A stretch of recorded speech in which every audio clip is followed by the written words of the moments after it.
Yes, guys, welcome back to the Natural Muscle Podcast with your host, as always, Luke Williams and Finn McNamara. Today's episode, we have a special guest, 2022 UKDFBA Classic Physique champion. Here we have Marc Willetts with us.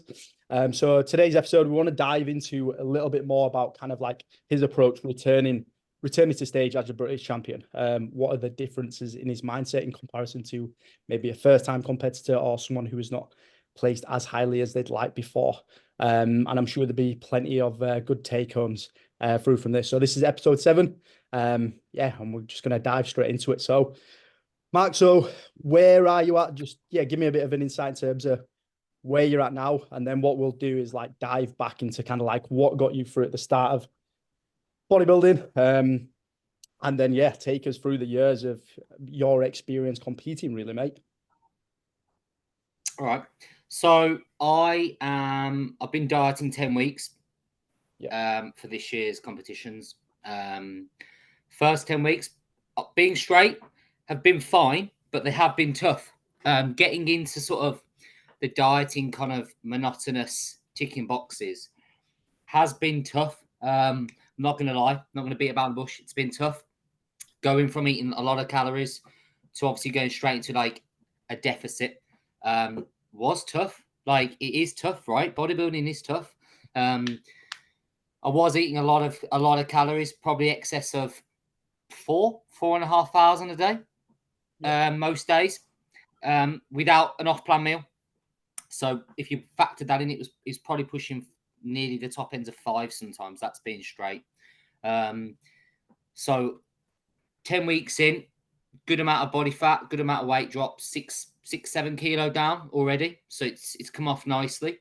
I'd say this week has been the week where I feel like I'm in prep. If that makes sense. Like the first 8 or 9 were just getting used to it. And now I'm like, okay, now you're in prep now. Like I can actually I'm starting to look a little bit leaner. Like the first 9 weeks, I was like, man, I look the same. Like the weight's telling me that, and I look the same. Like and a lot of seasons, but even every season's different, right? And my body reacts different. It loses body fat of different places. So even I'm still learning about my own body. Going back to sort of the start, I think me and Finn actually competed in the BMBF novices, right? And you beat me, Finn. Yeah. No, to be fair, like in the British final was the first time I met you in person, 2018. Yeah. We were both outside the top 5, I think, unfortunately, but I highly doubt I would have been ahead of you had they placed. I don't. You were the biggest in that lineup by a country mile. And then Dan Sutcliffe won, didn't he? Good old Dan. He's always Yeah. I was going to say that started your little rivalry. Yeah. Was it 2021? You had each other in the Midlands, and and I think he took it that day as well, unfortunately. So you and Dan have always had a little bit of a little thing. And you come from you're not far from each other, are you? In terms of we're not far, and we've got the same coach. Yeah. So bastard. Benay. He's a good lad. But yeah, that wasn't my first year competing. I did in Miami Pro, but we try not to talk about that. Right? Yeah, try not to talk about that. Wasn't a mistake, obviously, but like I kind of didn't know anything different. If that makes sense. Most don't. My coach back then said, "Why don't you do Miami Pro?" And I legit thought it was in Miami for the start. Turns out it's not, right? Obviously not. I don't know. I think I did men's fitness. I don't know what I did.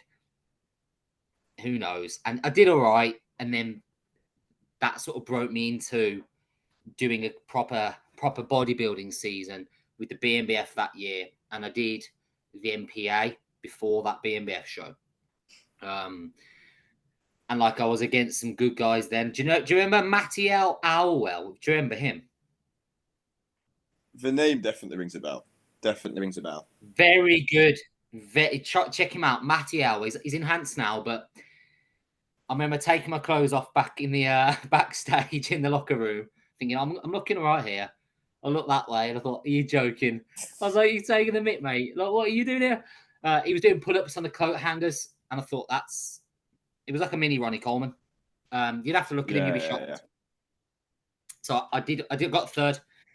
Then I did the BMBF, and I think many of the starting years of like bodybuilding, like competing, yes, I took it seriously, but I thought I could get leaner faster than I actually could. Does that make sense? I thought having a bit of a six pack would be okay for a competition. Do you know what I mean? That's the truth. Like, I do an 8 to 10 week diet, cut my calories low, and think I'm ripped. Like, everyone says I'm ripped. Like, my mom says I'm ripped. My mate says I'm ripped. But like, it's totally different to actually what is in condition, right? Like, what's true natural bodybuilding condition. And I was miles away from that. That's the truth.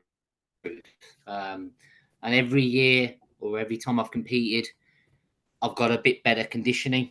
For example, like 2022, obviously was my best year ever. And I was probably at least on stage. Obviously looking bigger, obviously leaner, more better body composition, which all these things, but body weight significantly down.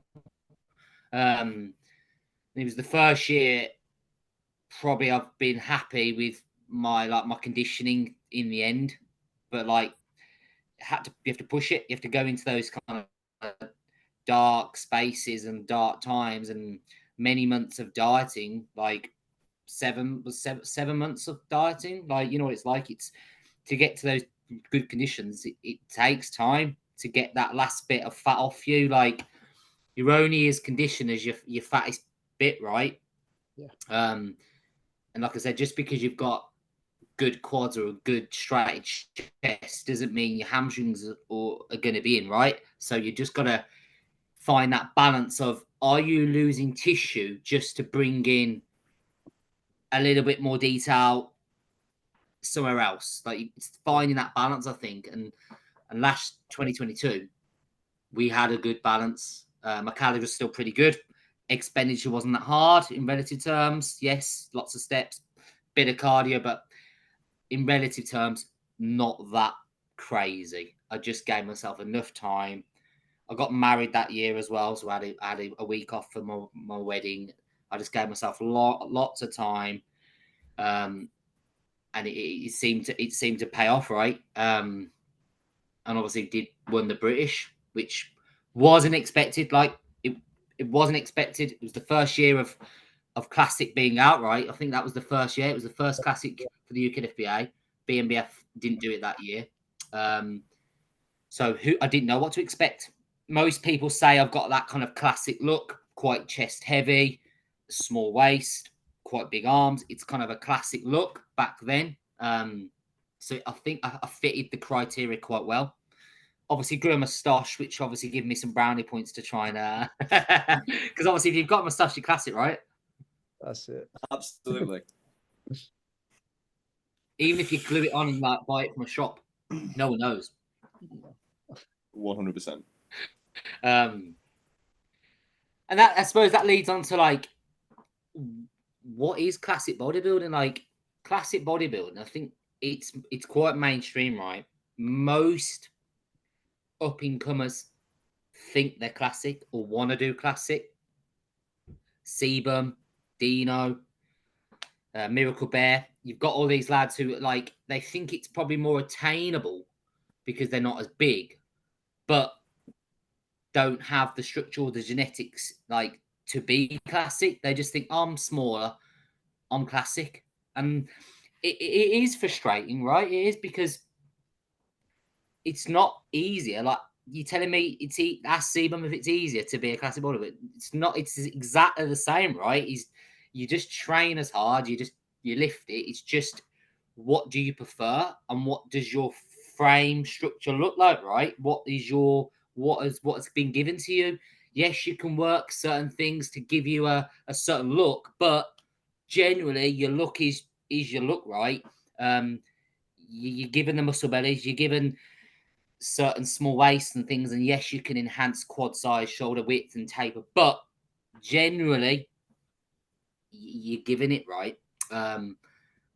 Being present at a lot of shows last year, I watched a lot of shows. I went to nearly all of the UKDFBA regionals. I went to all the finals, and you are a bit like confused sometimes. Like, I'm a bit confused with what I'm like looking at. Like, who said they should be in what category in all of aspects? I'm a bit confused sometimes. I think some of the crowd as well were like, sometimes like, what am I don't know what category you fit in. Like, it's a strange one. But yeah, this year I'm staying in classic. What do I expect? I expect myself to be better, right? I've done the best off season I've ever had. Took it more structured, took it much more serious, probably because I was the British champion. So I've took it a lot more serious, because I think once I got that title, it affirmed that I'm a champion and I need to act like it a bit more, I suppose. So training's obviously most of the time it's always pretty good. It was just always sometimes the nutrition might fade a little bit, but since stepping off, it's been a lot different, more structured, more monitored. Worked on my weak points like we all do as bodybuilders. I worked on my weak points more, but you can't choose who's going to turn up on the day, right? I'm going to bring my best, bring the best package I can bring, and if they're better than me and they beat me, fair play to them. Obviously, I'm there to win. I'm not going to lie. I'm there to win. I want to retain it.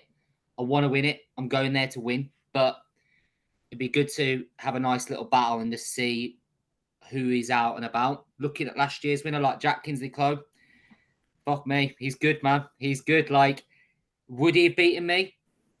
On my opinion, yes. My opinion, I thought he beat me.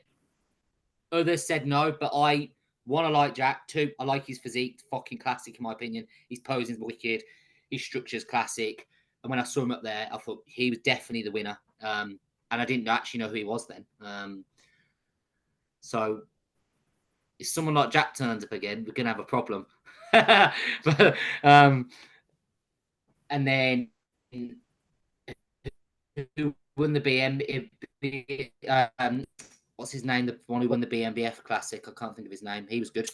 Yeah, that's it. Corey, the one who went. Yeah, that's it. Corey, good bodybuilder. Obviously successful. Got the first in the BMBF. I think he got second or third in the UKDFBA. I'm not sure. And then he did the WMBF, didn't he? Yeah. Yeah, he got his pro card at the WMBF. Yeah, that was it. So there's some good lads. Like, I forget my age, right? Like, some of these lads are obviously in their early kind of mid, maybe 20s. Like, mate, I'm not going to tell you my age, but like, I'm a lot older than that, right? This face don't deceive you, right? This moisturizer works well. It doesn't. But yeah, I'm. So I forget that I'm a lot older, and I have been in the game a long time. Like, not just as a bodybuilder, as a PT in the industry, like a long time. Probably 15 years now as a PT. It's a long stint of my. It's basically the only career I've almost ever had. Right, I've worked in the industry.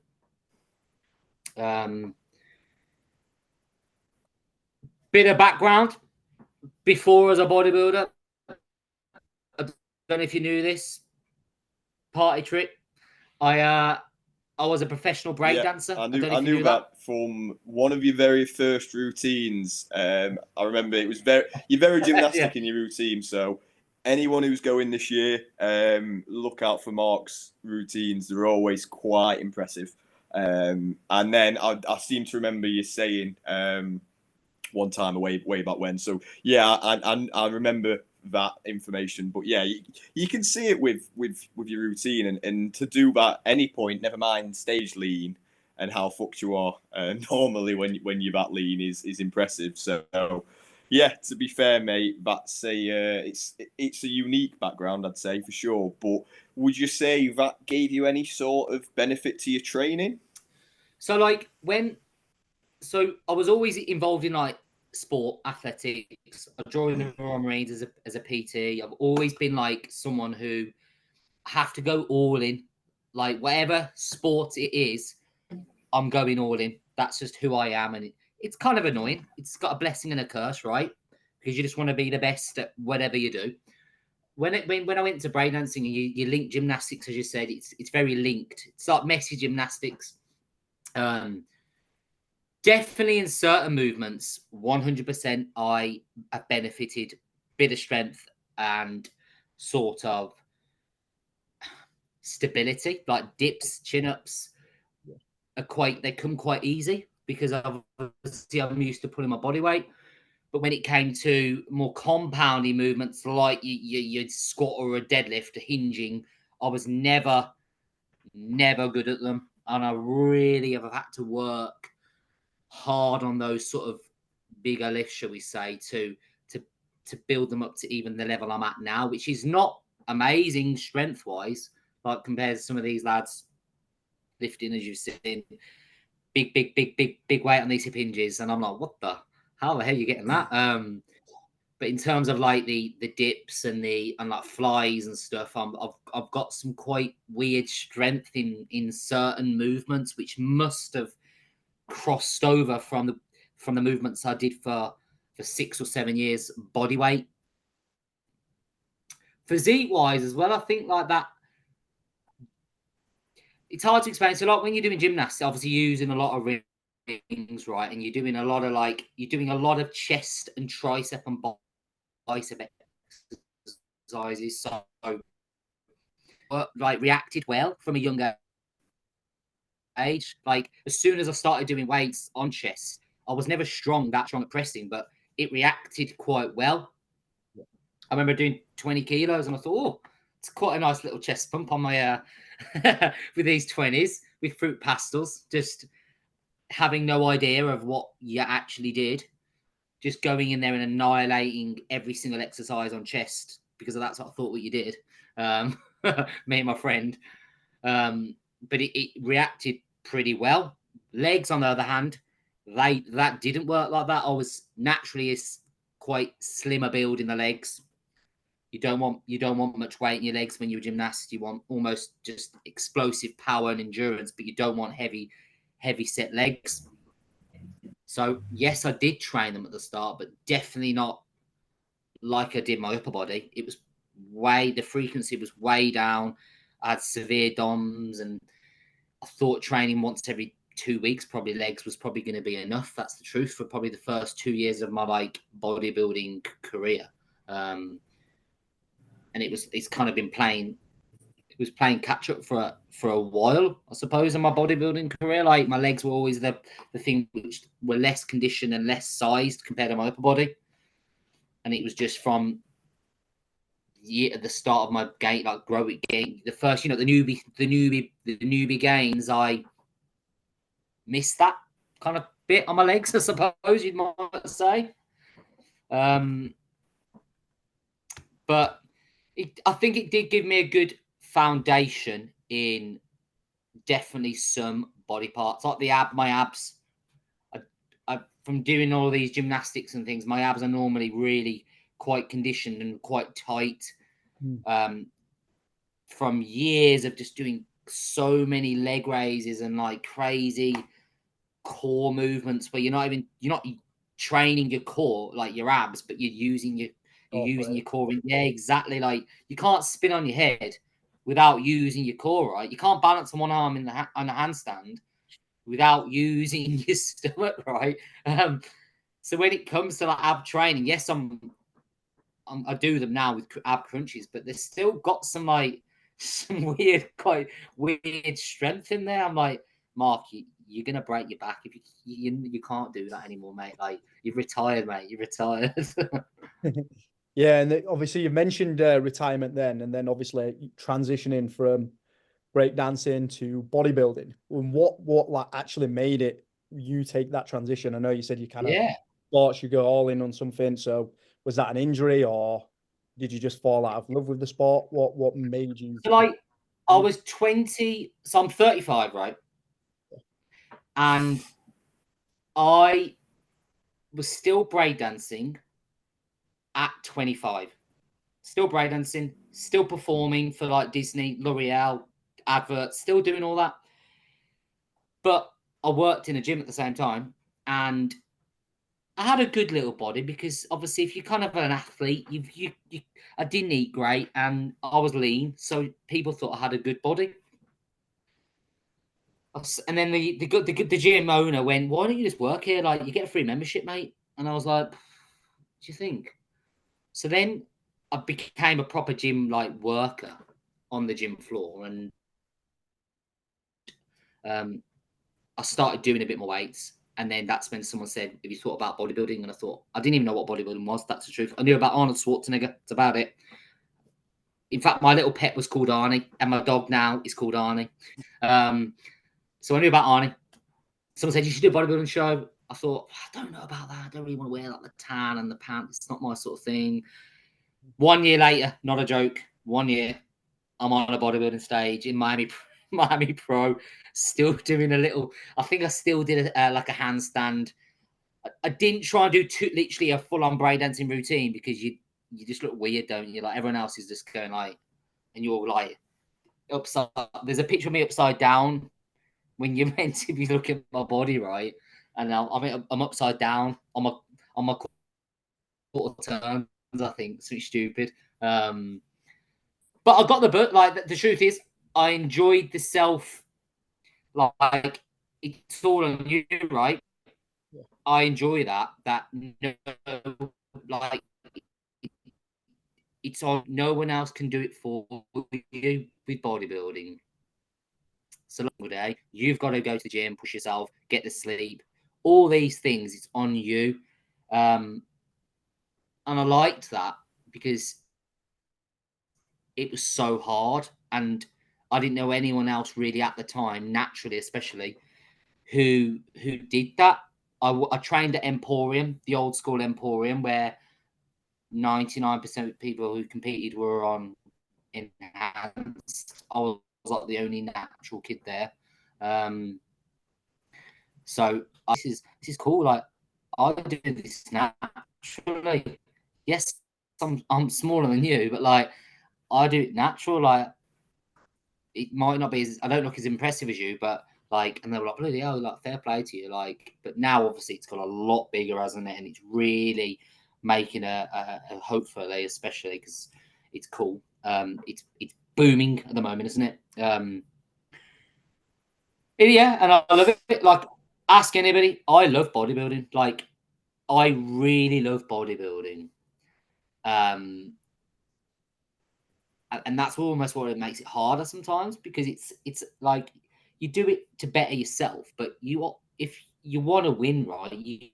Winning is amazing.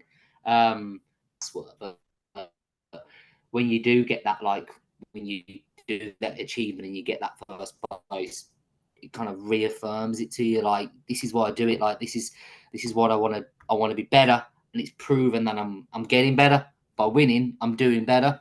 And then I almost did a year on, a year off. That's pretty much how I did it for the last 8 years. Year on, year off.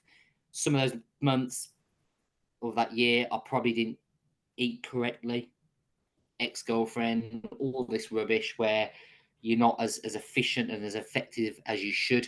I didn't have all the knowledge we have now. Like, I literally watched a few YouTube videos back then, even read magazines and read some of these like 60-minute arms, get arms like 21 inches, and I would do those. Do you know what I mean? Like, you'd literally, like, you probably remember this, like Muscle Tech Nano Vapor and things like this. Like I'd buy all the stacks because I thought that'd be cool. That'll get me those. That'll get me that 45-inch chest if I do that Jeff Seed workout and do this Nano Vapor. I'm gonna get massive. And like, you didn't know any better, right? You just sort of followed what the top Jay Cutler was doing, and you thought that's going to work for me. Like it works for Jay Cutler. Why wouldn't it work for me? But yeah, that leads me to like now. Why got home? Like we trained similar times, and it obviously made it much easier and much better because we've got the same goal now as well. Yeah.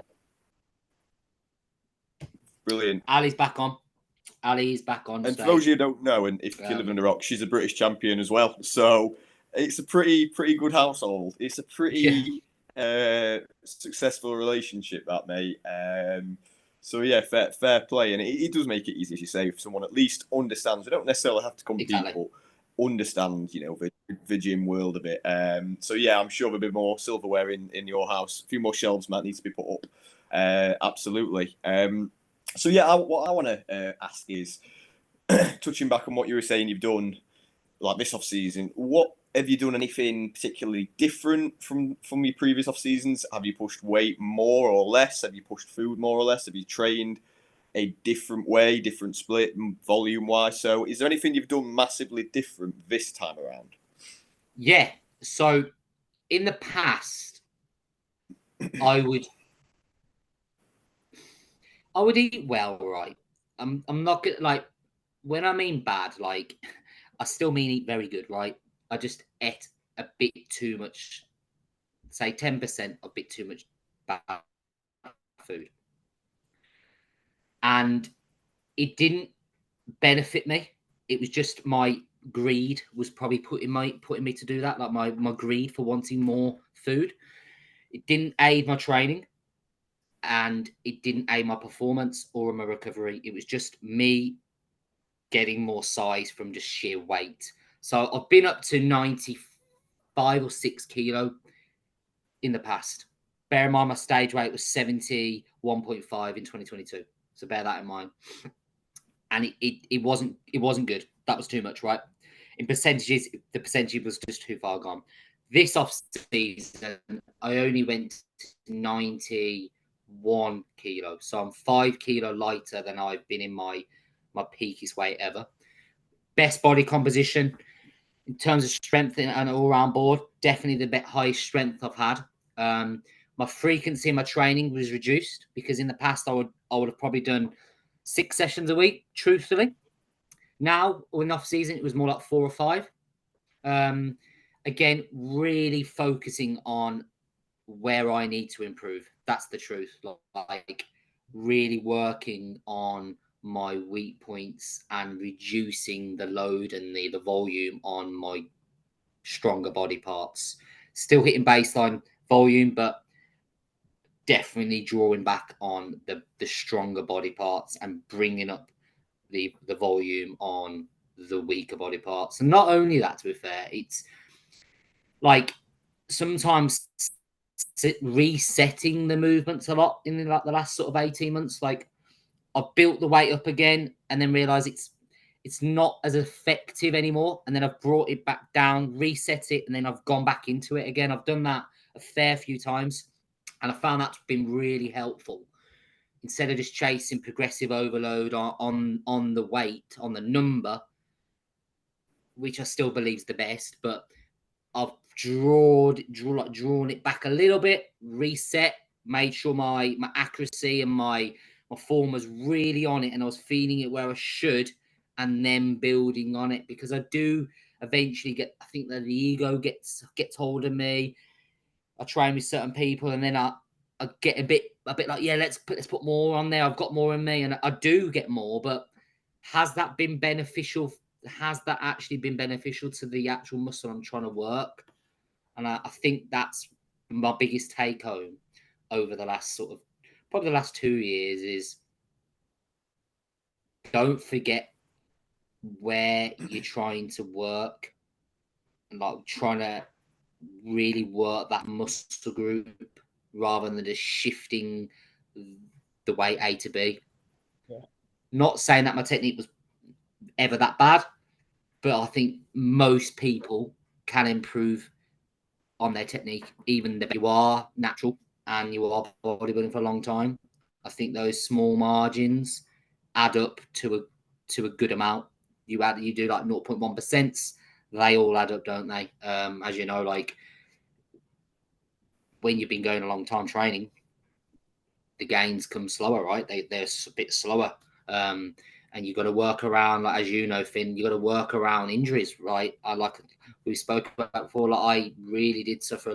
My lower back was really bad for many, many years. I did not hip hinge at all for 3 years. 3 years, no hip hinge, because I literally couldn't. So it was just working around. And that's why my physique, probably from the posterior, did suffer 100%. No hip hinge. I think there has to be a sort of hip hinge in your program to really tie it all together, right? Sadly, if you're against hip hinging, I do think that it has to be in there.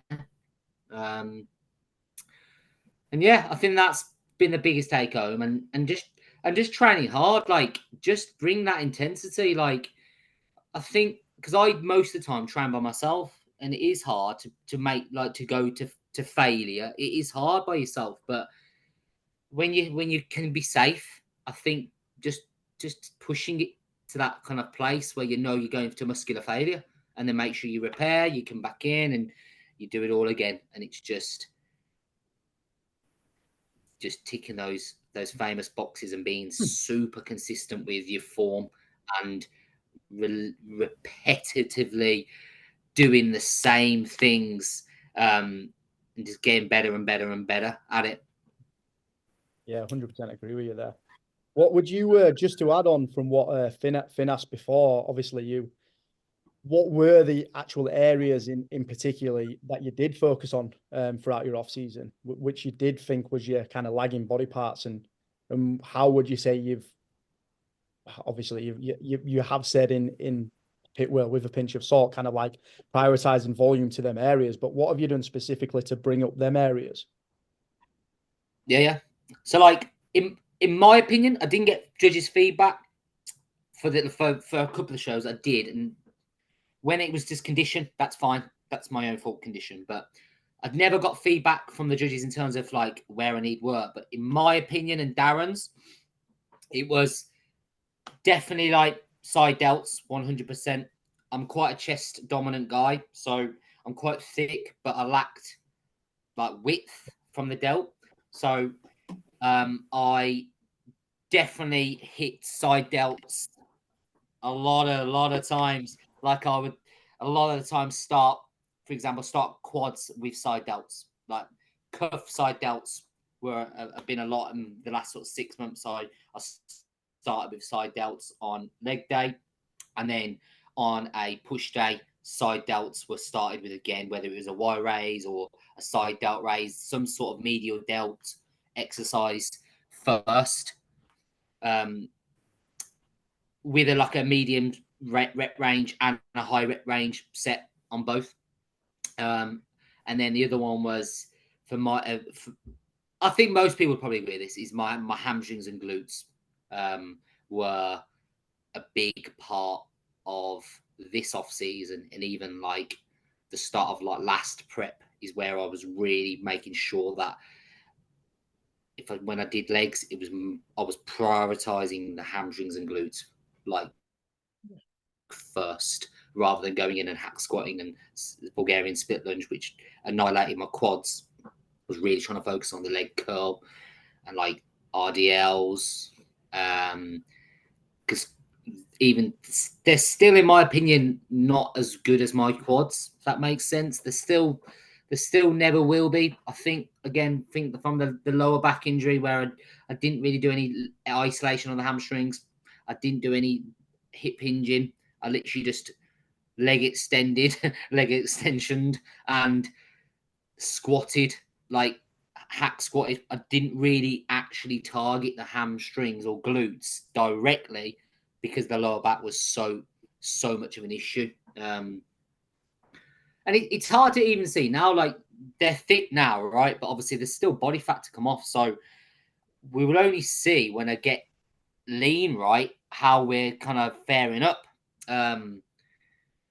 And it's interesting, right? Because every week it does go a little bit. You can see a little bit more carving out, and you're like, that looks different to like last time. That's quite nice. Or when I was this weight last time, I'm looking a lot different. Like, are you sure these scales are these scales right? Like, they're looking a little bit. I'm looking definitely different to I was when I was this weight. But that's what's quite cool about bodybuilding, isn't it? Because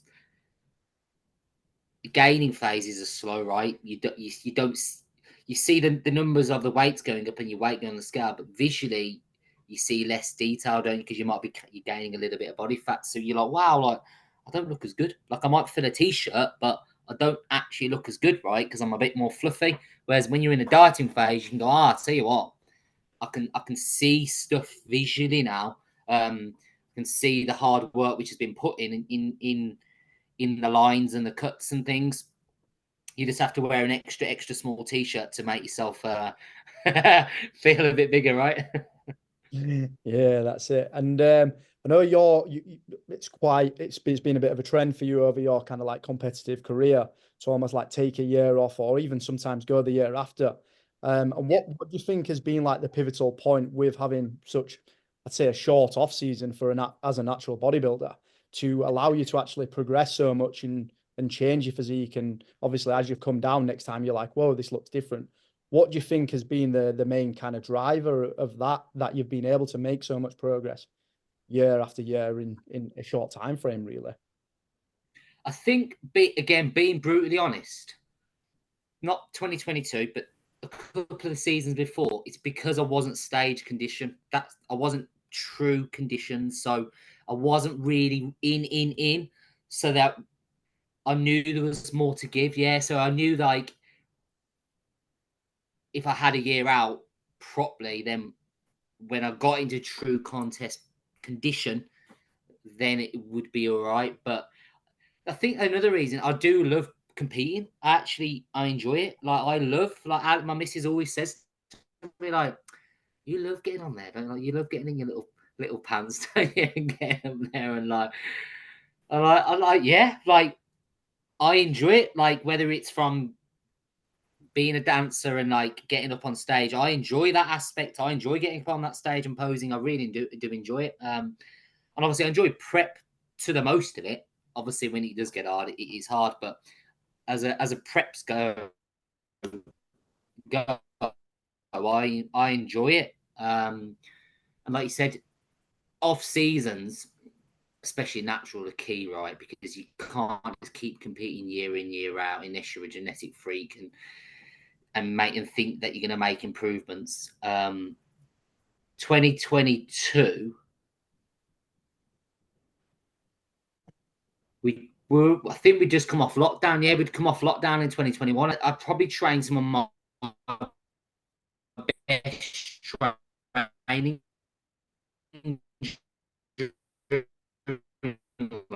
lockdown, truthfully. Like, a lot of good progress in those sort of times. So when I went into 2022, I was in quite a good kind of like into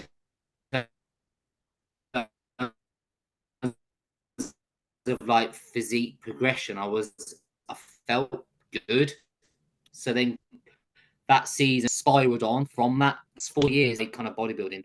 I've probably outpowered the 6 before it. That's the truth. Like, I've really made a lot of progress in the last 4 years. I've kind of lived more like a bodybuilder and like breathed it. Like, I'm really like go on holiday and I train. Not that you need to. I train. I still train hard. When we go away, we train. I take my food. Obviously, I have a lot of off-plan meals here and there, but like as a whole, my nutrition's loads better. My activity's good. I've got the dog, so I'm not just sitting on my ass, because I think if you are in the off season, I think you should be doing cardio. you should be keeping moving 100%. I think that's contributed to not getting as fat and aided my performance because I've got a bit of cardiovascular fitness when I'm training. I'm fitter. I can recover faster. I think all these little things I'm finally like understanding.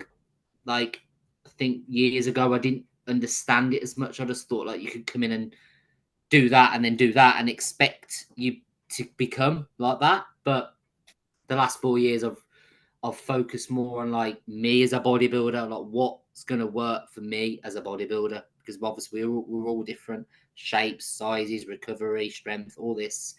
And it's finding what kind of worked for me. And it's took a long time, right? You start with on one of your podcasts before, like we've mentioned about the best natural bodybuilders. How long have they been going? 20 years. That's something like David Kay, one of the best bodybuilders, natural bodybuilders. How long has he been going? Many years. Nath Williams, how many years? Crazy amount of years. Like some of these old like bodybuilders, and that's not even going into some of the American guys, is it? Like many years has to go into be a successful natural bodybuilder. It's year after year after year of just doing the same things and getting good at the same things, right? Yeah, 100%. Yeah, mate, I agree. And for you, you know, I know you didn't want to say your age, but you know, arguably this could be the first year of your like prime, because as you were just mentioning, most of these guys who are top of the tree are probably 35 to 45 age bracket. Like the best guys, like Dave's just turned 40. You know, a lot of the good quality pros from this country, particularly, and in America, the late 30s, early 40s. And I know there's the odd, you know, like Benjamin from Germany who's 21. But they are few and far between. A lot of the top guys, like, you know, from just last year, like Chris Palin is in his 40s now. Richard, Adam Powell's client who won the overall, I believe he's in his 30s.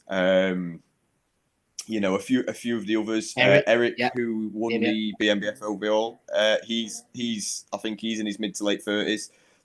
So what's exciting for you is potentially, you know, already as a British champion, you could be hitting your best years, and for most sports out there, that would actually be the opposite. You know, someone in the late 30s would be thinking of kind of winding down the clock, and I think that's what excites me. You know, I'm 31 now, and I'm thinking, well, I could be better at 41 than I am at 31. And that's what excites me to keep going, rather than thinking, oh God, it's all down from him. I've had my best years, and I think that is what natural bodybuilding is. As you say, it's time. It's time. You just keep going. I know we do have a few V's, you know, who get success quite early, but they're not the norm. And you know, it just shows you that if you keep showing up, I think it's definitely capable to be a far better bodybuilder at 38 than 28, for example. So I think that's what's exciting for all of us as we age, because it's like it gets better. You know, there isn't a point, I'd say, maybe until you're probably mid to late 40s. But even then, look at Jeff Alberts. Like, he gets better, and he's in his 50s now. Like, you know, he could always be better, and we've potentially got another 20 years of being like in our prime almost, in terms of, you know, as opposed to these 21, 22-year-olds who might lack that maturity. So yeah, mate, I think it's a great point to bring up that you're just constantly improving, even if it's not necessarily your stage weight. You might be 70 to 72 kilos for the next 10 years at like stage condition, but that 72 kilos will look dramatically different to the 72 that it looked in, you know, 2018 when you were a novice. Like, and that's something that Damo, my old coach, used to go on about. He barely changed body weight like throughout his career, but he, you know, won 3 amateur British titles at the same body weight, and then won his pro card and has been a competitor at a pro. And then even last year, he was about the same body weight he was many years ago as a novice, but doing pro masters. So it just shows you that if you keep going, you refine your approach, but ultimately you do get better. Like, that's what's lovely about natural bodybuilding. most of the time, if you do it longer, you will get better. Now, for football, let's say, the longer you do doing it, eventually you decline. Like, so that's my personal love for it. So I think for you, mate, already is to have a British title is an exciting one, because, like I said, these could be your best years this next decade. You've been competing nearly a decade now. Your second decade could be your best one in terms of best ever looking and also your most successful physique. Did you just call me good looking? Well, if yeah, let's take it. I like you. Keep the tabs. Yeah, I totally agree. Like, and when I first like got into like the natural bodybuilding world, it was Rich Gadzecki who popped up first, and he was already probably 30 maybe then, and now obviously I think he's 40 now, and obviously he went down the enhanced route eventually, but for the first, he was dominant, wasn't he? And he was huge. And if you've ever seen him in up, he's big. The guy's big and super, super strong and super intense.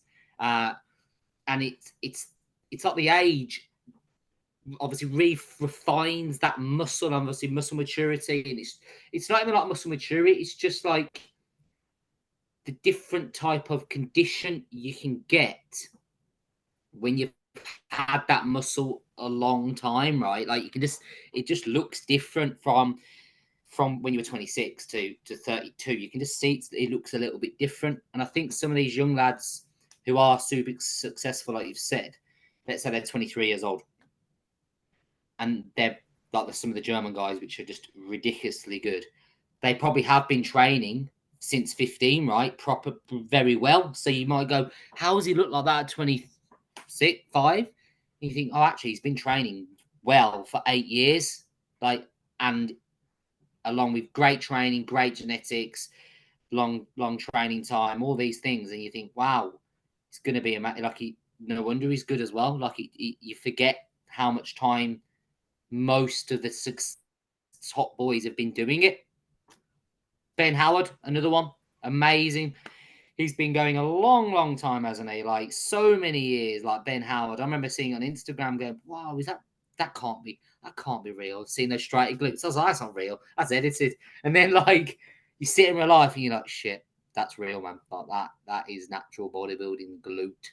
Like Chris Spaulding, like you said, like a walnut. Like it doesn't even look real. Yeah.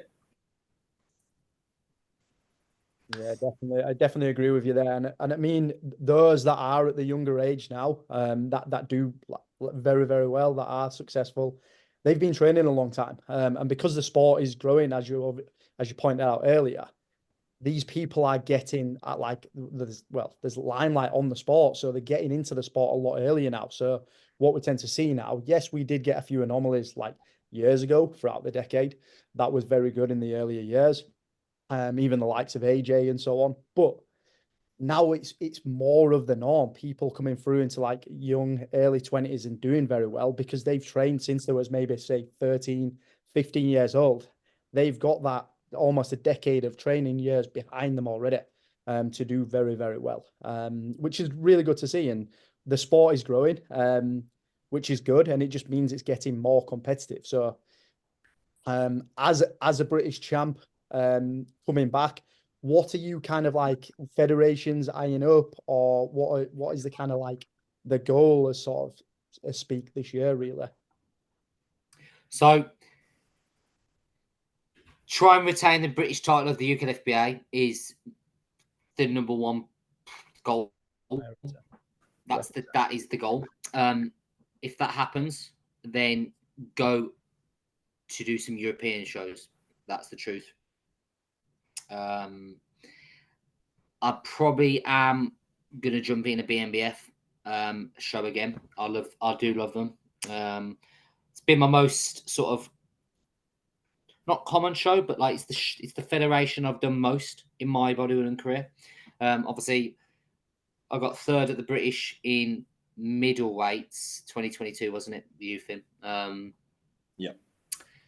Flex won it, and then you had Jack Thorburn second. They didn't have a classic category then, right? So I could see how I fare up in that.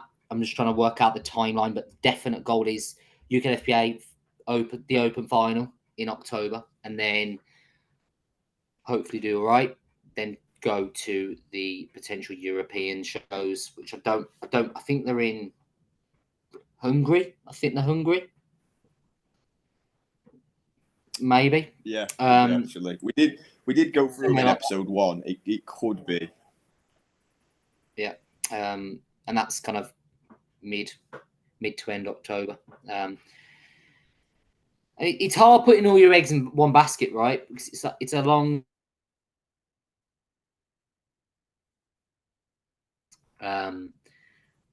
but I do want to see where I would fare up in the BMBF, potentially the classic class again, which I've never done for the BMBF because it was new last year, and just see what they're judging, I suppose. What do they think is classic?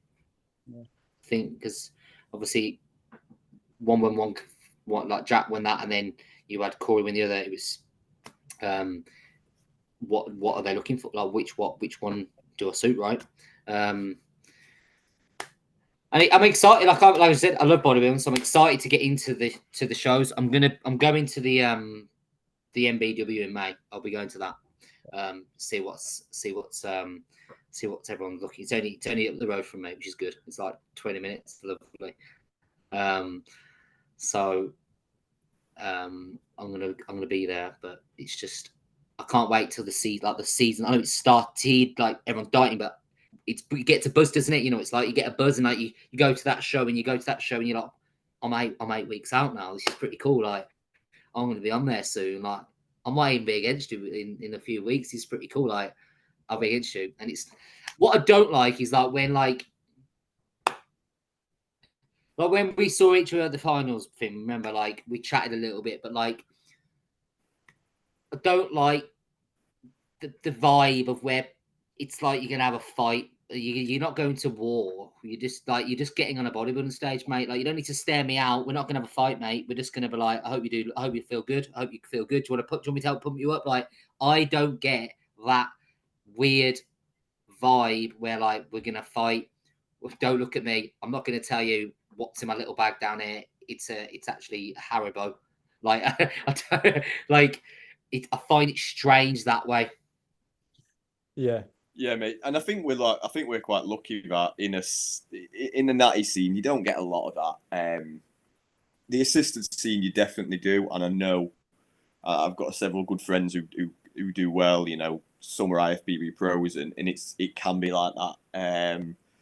But you do tend to see less of it in a natural. There's the odd one, but on the whole, that's what I really like about it, because we all get backstage, we sit in the same room, and we have a laugh, and there's none like I'm happy like at the BMBF show. I was so happy for me and Flex are quite close.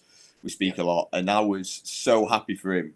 He smoked us all, and I was as happy for him as I would have been for myself had I placed higher, kind of thing. Like, and that's what I like about it. We celebrate each other's wins. I was so buzzing for you at the UKDFBA for winning your first ever British title. Even though I was on a few categories later, I was really excited and happy to see that, and that's what I like about it. There's a lot more camaraderie for sure, and I think it has to be, because like you say, it is just competing. It's not overly serious, and none of us realistically are making a living from it. So it's not like it's life or death, or it's going to take money away from, you know, partners or kids or anything like that, where it's like, oh God, like that's really cost me. So yeah, I think it should continually be like that. And again, that's what we want from this kind of podcasting in a way, and how we're presenting, giving the athlete shout outs. We're not doing any favors. We're not having people on because of their perceived number of followers or anything like that. If you do well, we're going to put you on our page. We're going to want you on the podcast. It doesn't matter. I don't care if you've got 50 followers or 50,000. Like, if you're good enough and you do well and you're an ambassador for the sport by getting in shape and placing, then what we want from this podcast. So like having someone on like you, this is exactly why, like, because you have that shared value for us, and it's not, you know, if you've been one of those who, backstage you had your hood up, looking down, like not taking, not like taking the moment in, not speaking to anyone. Like 8 Mile. He would be a good ambassador. Yeah. That's exactly that, mate. So yeah, I think that's what's good, and the thing is that you've still got that attitude, even though you are a returning British champion, where you could be within your rights to almost have that little confidence, arrogance, whatever you want to call it, come in thinking, well, yeah, I'm the champ, like I'm coming, but as you've already said, like you could be your best ever, you have had your best ever off season, you could get in harder condition, have more muscle retention, and come second or third, and you look your best ever, and you could, potentially not win again this season, but look better than you did when you did win the British. But so what? How do we measure that success? Like, I'm sure you'd be still over the moon if you looked your best, but like a Natty Dino turned up and won it. Like, this is what it's about, and that's why I'm always like, yeah, it has to be about the process and the enjoyment of the day itself. Because if you just put all your stock in the result, you could do everything within your power and look the best you ever have as a returning British champion and not win. And then it's like, is that a failure? Well, no, because you looked your best. How can you fail if you've done absolutely everything within your power? Yeah. And I think that's like definitely a take home to some of the young lads, because it does suck, right? I've done a lot of shows and not won a lot of shows. Like, I've come seconds or thirds or not placed at the novice. And it does suck. Like, it does hurt, but it doesn't mean you haven't done well. Like, getting up there is hard enough, truthfully. And it's freaking hard. It's hard to get up on that bodybuilding stage, whether it's to pose, to get in condition. It's hard. Just don't give up and be proud of yourself and just work on where you need to work on, and just repeat. Don't panic. Don't stress about you need to jump on next year. Just give it enough time. Make the changes you need to. Enjoy the process.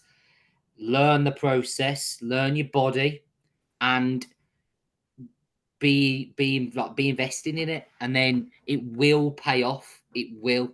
It's just you've got to give it. Got to train hard. Got to enjoy it, and you've got to give it enough time, haven't you? Yeah, 100%. I think within the game and within the sport itself, it's just time is everything, really, isn't it? Even mentioning earlier, like, you take probably like on the shorter end of off seasons in comparison to most, but you've been in the game a long time. So in terms of the actual time spent in an off season, it's a lot more than some novice competitors. But then you will get some novice competitors that maybe have trained for 8 years, and you're like, whoa, where did he come from? Yeah. So you just don't know, and that's the beauty of bodybuilding. And not everyone's on social media. The vast majority are, but we'll see that this year. And 100%, there's going to be someone that'll come out of nowhere and be like, "Who is that guy?" And that's the beauty of bodybuilding. Obviously, from competing over like several seasons and stuff, and like meeting more like-minded people, it's good to follow their journeys and stuff. And like bodybuilding, it's a niche sport, bodybuilding itself. But natural bodybuilding, it's even more niche. So enjoying the process and having conversations and like listening to others around you on the show day and hearing from their experiences and kind of making good friendships there, it's vital, really, because it's going to help your own process. But also, like, if you can give something back to others and help their process, like, why not? Like, there's no need to think like, I'm just here to win. Like, as long as you're improving and you love what you're doing, like, that's what bodybuilding should be all about. But yeah, that was a little bit of a spin-off through from there. Shall we get a couple of questions in, Finn? Yeah, mate. Yes, let's get them in. New questions in. No, we kept this one under wraps, didn't we, Marc? You were the special undercover guest appearance, mate. So actually got a great question from, I know you mentioned the Natty Dino. We actually have Dino here with a question. So presuming he didn't win a British title in his first season, which as you've explained, you definitely didn't do that unless you won the British title in over in Miami for the Miami. Yeah, that was the one, mate. Yeah, thanks for that. Is that the one? So what took you from contender to champion? What would you say? I know we've kind of brushed past that, but did anything change from a mentality standpoint, or was it simply just more skin in the game and just more time dieting to get into that next level condition, really? Being probably living more like a bodybuilder. That's the truth. Just living and breathing more as a bodybuilder. And every year which went on, I was more involved as a bodybuilder. It was almost like at the start, I did a bodybuilding competition and then just went away and did a bit of did train, ate okay. Then I'd do another show a year later and make small improvements. Not be conditioned enough, but make small improvements. And then as every year went on, my life became more bodybuildery. Like I would eat my meals more. I wouldn't miss a training session. I wouldn't miss a meal. I'd make sure my sleep was good. And then I just got better and better. And then I gave myself more time for a show. Like I remember competing after like I think I told you, 6 to 8 weeks I did a prepping. Well, that's just ridiculous. Like, it's just impossible, right? Then it went to like 10 to 12 weeks. And I was like, yeah, that'll be good. And then it went to 15 weeks. And then like now it's upwards of 30, 35, 40 weeks. I would do whatever is needed to bring me the best I can. If I need to start prep last year, do pre-prep diet, I'll do whatever's needed. Don't get so fat. That's cool. Gain more weight, gain more size. That's okay. I'll do what's necessary. So I think doing what's necessary with your time is what made me get from there to there. Thank you. Yeah, probably answered that bang on, to be fair. And then I got one from myself, really. I know we've touched on this, and you sent a question in on the first episode. But what defines classic bodybuilding for you?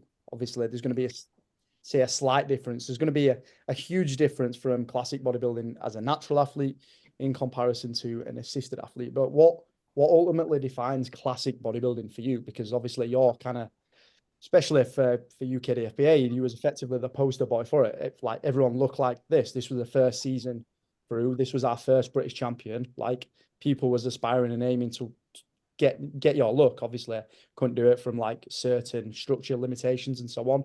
But what actually defines classic bodybuilding for you? I mean, good question. And it is like it's still a hard question to answer, right? Especially in natural. Physique wise, 100% small waist. Got to have a small waist, I think. I think you should have good sweeping quads.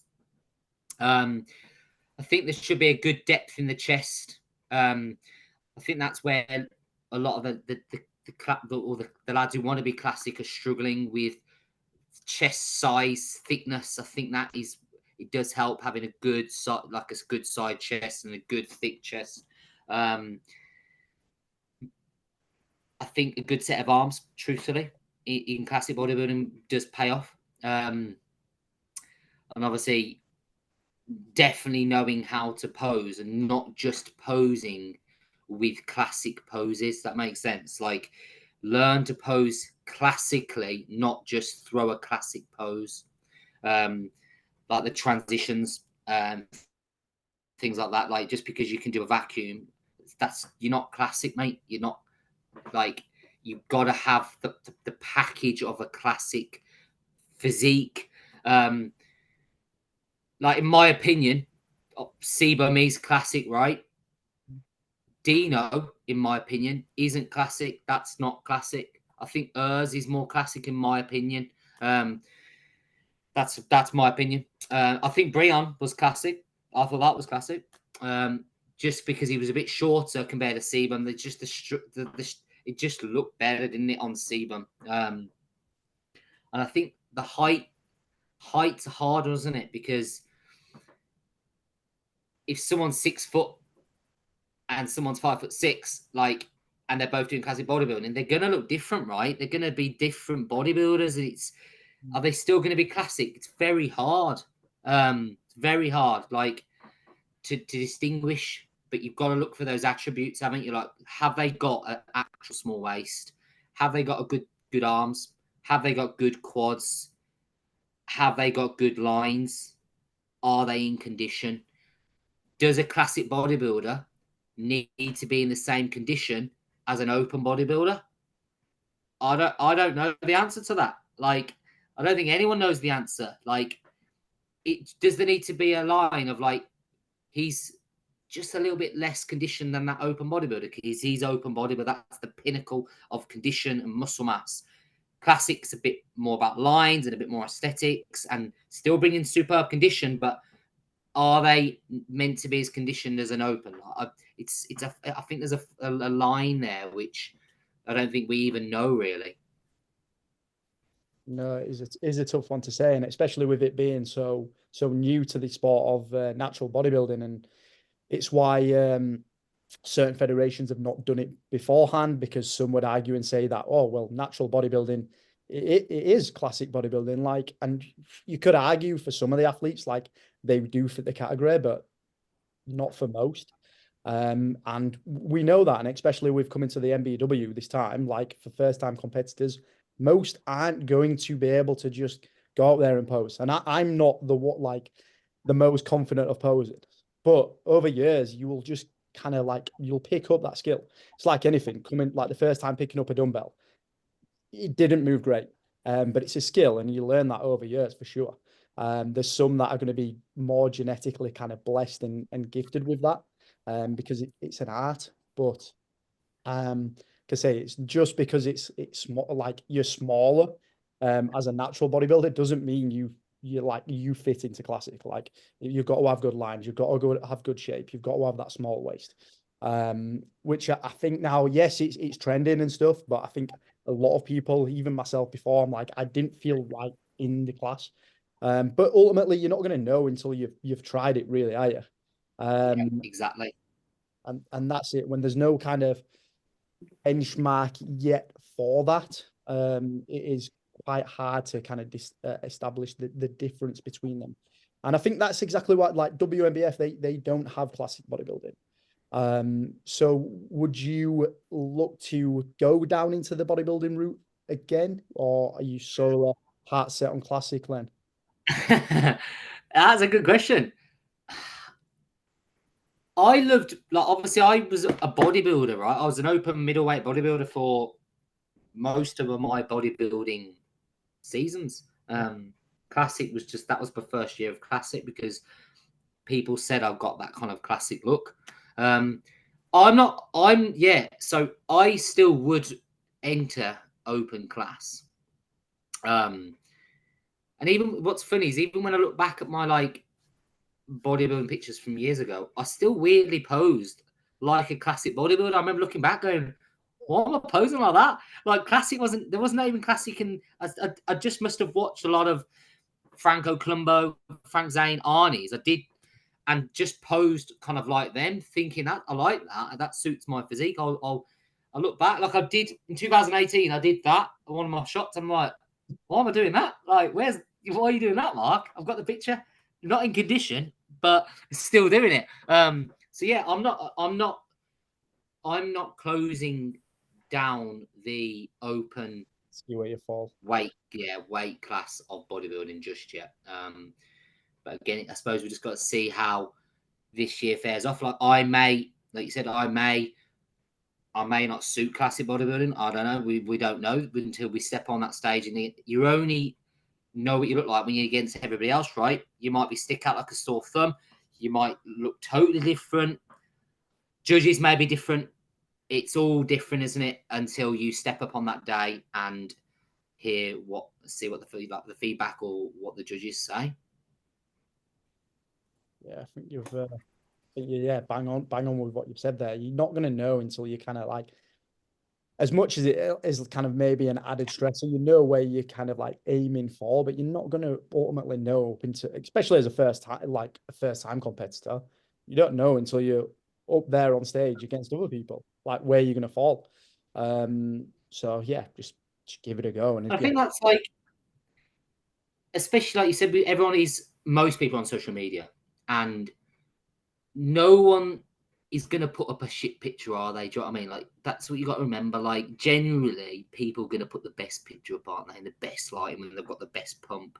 So just, we can all look good, can't we? So just remember, you're only as good as you are on that bodybuilding stage. And we see it time and time again, don't we? And like in the pro ranks, amateur ranks, normal competitions, you think, wow, bloody hell, he's gonna be immense. Like, and then you see him on the stage, you're like, what happened? Like, what actually? I don't understand what happened, but just you just have to be open to what it's gonna be on the days, what it's gonna be. Bring your best. Get your feedback of your own body. Don't panic prep. Give yourself enough time. Learn about your body and learn how it responds, and then you're giving yourself the best chance. Like some of the lads I've prepped, I made sure that they were ready as early as possible, so that way we could practice your loads. I think you did it, didn't you, Finland? Last 2 years ago, you had to like you were ready. You were ready nice and early, weren't you? So you can practice. You can have a few like mini diet breaks, all these things, just so you're not just rushing to that prep, to that show, and then quickly trying to drop off fatigue in 2 days, and then just having a few carbs, thinking that'll do it. It's not as simple as that. And that's speaking from experience, right? I've done all those things. So yeah, learn from my mistakes. Yeah. What would you say? Yeah, absolutely. I was going to say, like, yeah, I found that was massively beneficial in 2022. Definitely, like, from my first qualifier was probably about as ready as was for my physique, as hard as I could get. Really, maybe a little bit more off the hamstrings, if I'm being brutally honest. But that would complement still my physique. So yeah, I have to concur, like being ready a little bit earlier. It's the trend now, but it massively helps.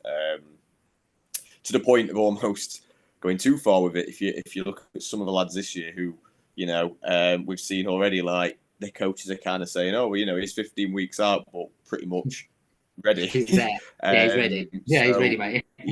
It can go too far. Yeah. Do you remember the German guy? He's got a strange name. Like, can't pronounce his name. A short guy. Begins with D. I can't think of his name. From what? Germany. Did he do WNBF? D? Oh, Dirk. Yeah, Dirk. So like, yeah, that's it. So like I remember people like commenting and saying he's ready now, like he's ready, and it was like 14 weeks to go. Everyone was just slating him, saying he's ready. It's bad for his health, but they knew what they were doing, and like he was the most conditioned guy on the stage. He looked full. He looked fresh because he was ready early, and he wasn't on really low calories in the show. He'd been on low calories, obviously, probably, and then kind of reversed into the show. Do you know what I mean? So like everyone's journey is different. And it's just about bringing your best, isn't it? And peaking to the best you can. But like we always say, especially in natural bodybuilding, time is your best friend, right? That's probably the number one take home. Time. Yeah, 100%. What would you say as one bit of advice? Obviously, I'd say both myself and Finn, obviously, aspiring to be British champions. What would you say, like one piece of advice you'd give to someone who's been up in there or around at, like, say, qualifiers and so, but just like falling short at like British at the British ranks? Like, what would you say other than kind of like sticking at it, basically? Probably just like being realistic and like, why weren't you in the ranks? Like, what body part, or was it everywhere? Was it muscle everywhere, or was there particular body parts which you definitely need to bring up? And if that is the case, then go home and go away and don't come back until you feel like they have been brought up. And I think if you love competing and you like getting the fifth places in the finals because the guys are bigger than you, let's just say, then go away and get bigger, just gain more muscle mass, right? Or if it is conditioned like it was for myself more, then don't come back until you are in condition, right? Yeah. It's Simple stuff. it's harsh truths, but I think that's what it is. Like, need more size, don't come back till you've gained more size, whether it's in your legs, your chest, your back, or if you are soft in certain areas, just make sure they're not soft. Or if they are soft, it might be a fact of you don't have enough tissue on that body part to get it hard enough. I think that's what a lot of people think as well. Like, they might be shredded everywhere, but certain body parts aren't coming in. It's not that they're not in; they are in. It's just there's not enough muscle mass on that body part. Yeah. So Yeah, I do think the next. yeah, do they do? Yeah, I think it's a harsh reality for a lot of people, but like that is the reality. Like, that's bodybuilding. Like, if you can't take these objective things like in a subjective sport, then maybe it's not for you. And it's not to say that some of the comments you'll see on social media of people putting the preps on these days is right to kind of slate other athletes, because like bodybuilding is hard. Like, it's something that not many people can do. Committing to something, whether you were even doing a 6 to 8 week prep, like you mentioned before, or for most of us doing like a 30-week, high 20s, 30 odd week preps. It is a hard sport. It's not for kind of the faint-hearted. But you've got to be able to take criticism. Like, vast majority of competitors aren't going to win. It's as simple as that. Unfortunately, that's not the case. Unless you're entering categories in some federations where there might just be just one in the class. But the vast majority of... You know, it's funny, like, it's never happened to me. Like, sometimes when I see that happen, I'm like, fucker. Like, I've never had that. I've always had so many, like, I qualifiers. I'm like, fucking hell, man. There's 15 of you, and like 13 of you are good, for fuck's sake, man. Like, give me an easy ride, mate. But like, totally, like, and even the best, right? Even the best, Sebum, let's go to him. You go through the comments on there, and he's gonna get hatred off so many people. Like, you've got small arms, and you're like, that's Sebum, mate. Like, that's Chris Bumstead's the best classic bodybuilder ever. And the best bodybuilders are always, like, everybody, no matter who you are, you're always going to get people being negative or saying you should have done this, you should have done that. And that's people have got that right to give an opinion. Most of the time, it's absolute crap, but that's just how it is, right? That's it. Everyone slates the champ, don't they? So we'll be getting a bit more stick later. Yeah. That Marc, Marc's small. Yeah, his stupid pink t-shirt. Oh shit, we've kept it on record. Yeah, his hamstrings are in. What's going on here? Yeah, it's terrible. Didn't know what he was on about. Yeah, no, that's been a pleasure. Have you got any questions from your end, Finn? Or we?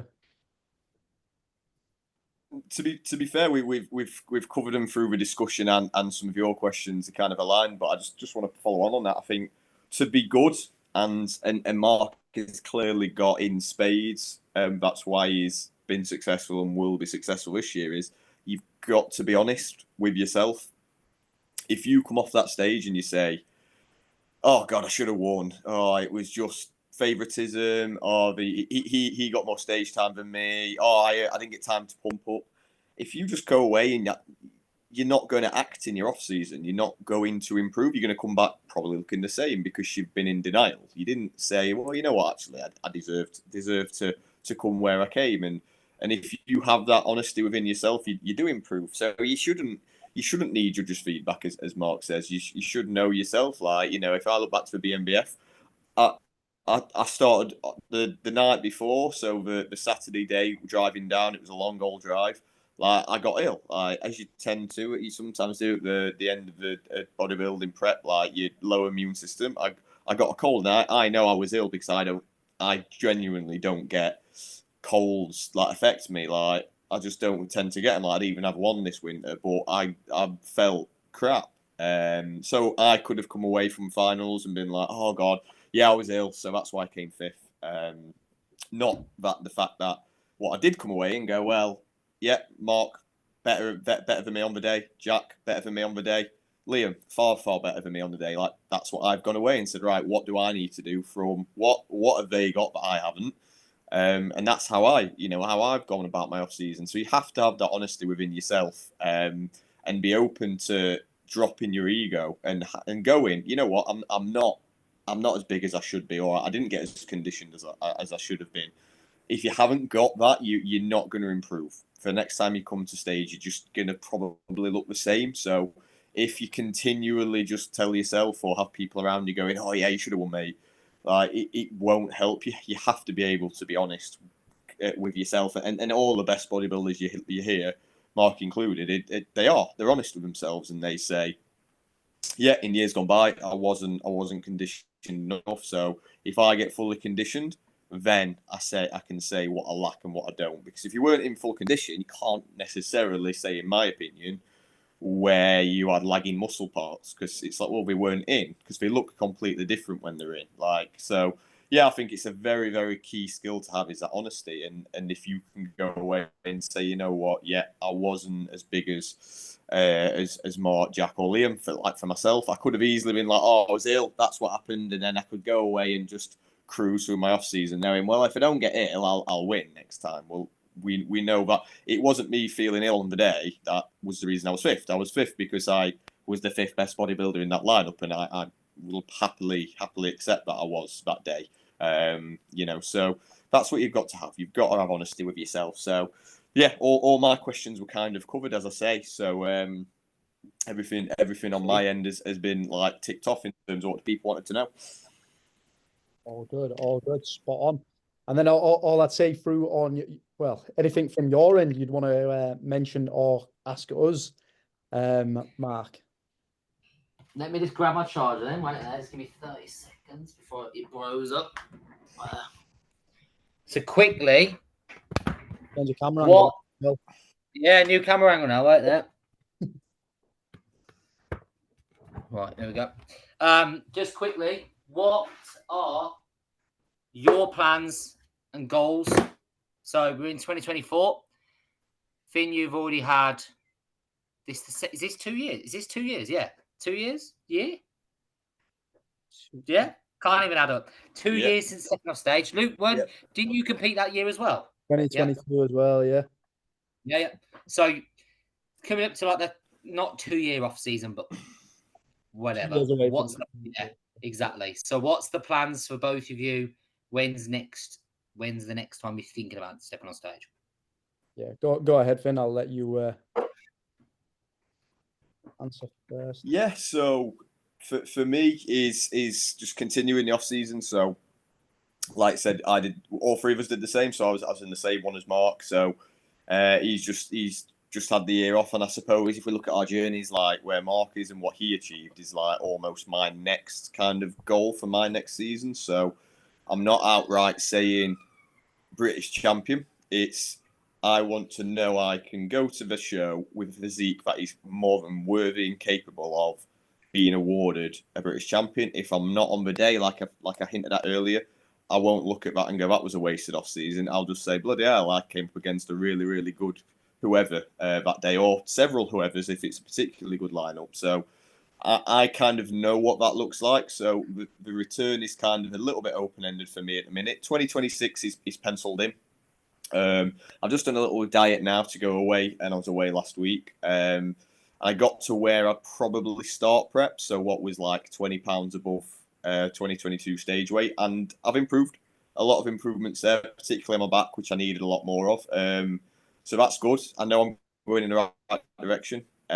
So another year and a bit of going back up in body weight, and I think do a little mini tidy up pre-prep back end of next year and see what that looks like. But ultimately, if I don't quite think I've got enough, I'll just delay it another year. For me, it's about that. It's knowing that I can look at the physique prior to starting the prep and going, I know if I do what I need to do, getting conditioned, that's what I'm capable of. So that's what I kind of want for my next season in terms of being worthy of certainly a top two place in a British lineup and being a good quality British champion. And my long term aim is, it's always the thing, and I know Lee Kemp is a big proponent of this, and he says, take titles over pro cards, and like ultimately, you know, competing in good quality international shows and being again worthy of being there would be like a long-term aim for me. You know, pro status is certainly one that I would probably say, yeah, I think, because we all have that opinion, but you know, would you rather win a British title 4 times or just once and then get your pro card? You know, for some people, they'd probably prefer to stay amateur a bit longer. So yeah, for me, it's about having that, knowing what that is. So for me, yeah, 2026 is looking likely, but it's not set in stone. Good stuff. Yeah, and I'm pretty much going to follow on from that, as did plan out from coming off stage in 2022. Qualified for British finals, both of them, but just car crash of a prep, which is fair to say, really. So I fell ill and didn't attend either of the British finals. But like looking back, like and being honest, like I wouldn't have placed at either of them anyway. So it's not. It would have been good to be there and experience the day with others and vice versa. But ultimately, I want to be on a British on the British stage, knowing that I'm up there within the chance of coming home with a British title potentially. And for me, that just means more years away from the stage. So did have it planned for a pre-prep diet at the back end of the year, August, for 2025. But likely, I lack hamstrings. Like I'm similar to you, Mark. Like I didn't hip hinge for a lot of years just because I had problems with like lower back. Like earlier, I had lower back spasms. But ultimately, from not hip hinging, it just made that even worse. Like it was more of a weakness there, and not just a weakness in my physique, because my erectors aren't too bad.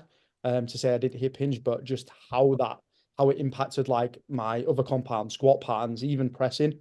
So yeah, for me, it's just spending time, not rushing the process, getting to my heaviest, being a smaller bodybuilder, falling in kind of the lightweight categories, pushing up to like 200 pounds. It's tough for me. I definitely feel it. Definitely much easier staying at the lighter end of things. Something I've put out there as well, and it'd be much easier for me to do, but that's not where we grow. We need to push the limits, and that's what it's about. We constantly improve it. And that just takes time. Bringing my legs up, specifically hamstrings. But ultimately, I needed more muscle everywhere. My upper body, I'd still say it holds it with a lot of people, really, within the open classes. But when it comes to the lower half, that's where it's like, yeah, you need more time maturing that muscle. So pre-prep could probably just get pushed back, maybe just a bit of a mini cut, and then another push, and then see where we're at next year for a 2026 contest prep. Ideally looking for being in there with the mix of in the lightweight category, but I know I'm on the cusp, so I don't want to just kind of drive down another 5 pounds and sacrifice a look. I want to be like, if I fall in middleweight, medium height class as well. So I want to know that I can still be up there with some of the guys, even if they're 20 pounds above me, but still look as if I deserve, like I belong on that stage with them, rather than just being one of the heavier of the lightweights and thinking, right, I'll drive down in towards that. Like no one wants to sacrifice the look just to fall in a class. And like we see that happen year after year. Like, yes, it can be inviting for a lot of people when they're on the cusp. We saw it last year with, I think, was it Matea, Keith's client? Yep. BMBF. Yeah, BMBF. And like, he looked far better when he was at the Northern qualifier. And that you won't know until you've drove that body weight down and thinking, right, what are you sacrificing just to kind of get into a category? But yeah, there's pros and cons to be said with the weight classes and the height classes, but ultimately, like being up there, like fall where you fall, and being up there and being in the mix, even if it's a case of coming back and I take third or don't even come top 3, if I know I'm much improved and like I'm actually in stage condition next time, that for me is a huge win. And the same going off like the BMBF Northern in 2022, like up against Josh Olegeke, I was like, I know I'm not going to win. Like, British champion multiple times, but I'm like, if I can come behind him, like, and just behind him, that is a win for me. But like taking that next time, I want to win a show, and then be up there within the British title champs. And like, yeah, as Finn said, competing abroad, that'd be a goal of mine, and being up there, not just kind of to fill numbers, but being in the mix. That's what it's all about. And yeah, and hopefully we all come back together and we're on the same stage again, but might be on an international stage in years to come. That'd be the dream, lads. Wellness. Yeah, I'll see you take down the the wellness podcast stage. Yeah. abroad. Yeah, no, Miami Pro, mate. Miami Pro. I'll give you the medal, mate. I'll give you the medal. That's the one. That's the one. Nah, it's been a pleasure having you on anyway, Marc. Awesome. It's been a pleasure catching up. Thanks for having me. Wish you all the best with your 2022 season. Is there anything you want to drop in terms of, obviously you coach as well, you're a prep coach. Yeah, feel free to drop your tags and stuff in here, mate. Yeah, right. Yeah, so just obviously, like you said, I am a online coach. I'm still a personal trainer face to face. So if you live near me, then obviously I can coach PT you. But if it's online, just drop me a DM on my Instagram. Or the link is in the bio, as the famous YouTubers say. But yeah, that's it really. I'm good. If you're at the MBW show in May, I will be there, as I mentioned earlier. So let's have a chat, have some banter, and then enjoy the show.